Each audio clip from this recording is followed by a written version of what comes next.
So that was Country and the City by Raymond Williams. So Raymond Williams, The Country and the City, this is not a very difficult book, a very difficult concepts or idea to understand.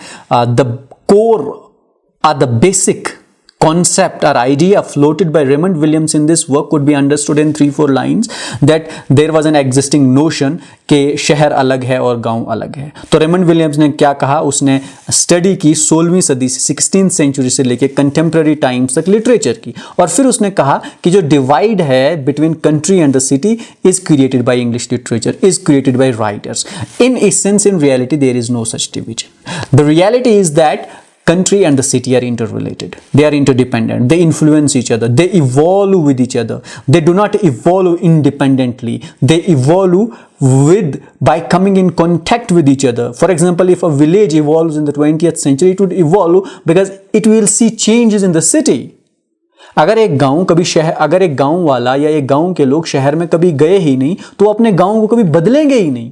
लेकिन जब वो शहर में जाएंगे तो उनका एक connection develop होगा शहर में. वो शहर में कुछ ऐसी चीजें देखेंगे जो उनके गांव में नहीं है, और फिर वो उन चीजों को अपने, अगर वो आराम की, आसाइश की, ईज की चीजें हैं, तो what they would do, they would bring them back to their village, and then will the village life also evolve. No doubt that there are many problems which exist both in the country and both in the city. For example, moral corruption, it's a personal choice. A person can be corrupt in a village, he can be corrupt in equally in the city.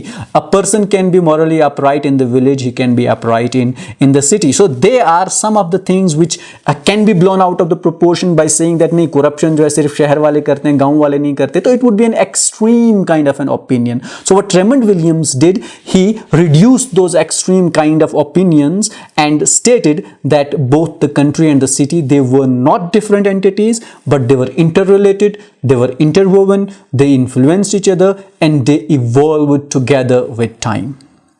That is all we have today at the World of Literature. I hope that this lecture was helpful for you and you were able to understand The Country and the City by Raymond Williams. Thank you for watching, and don't forget to subscribe, share, like and comment on the World of Literature.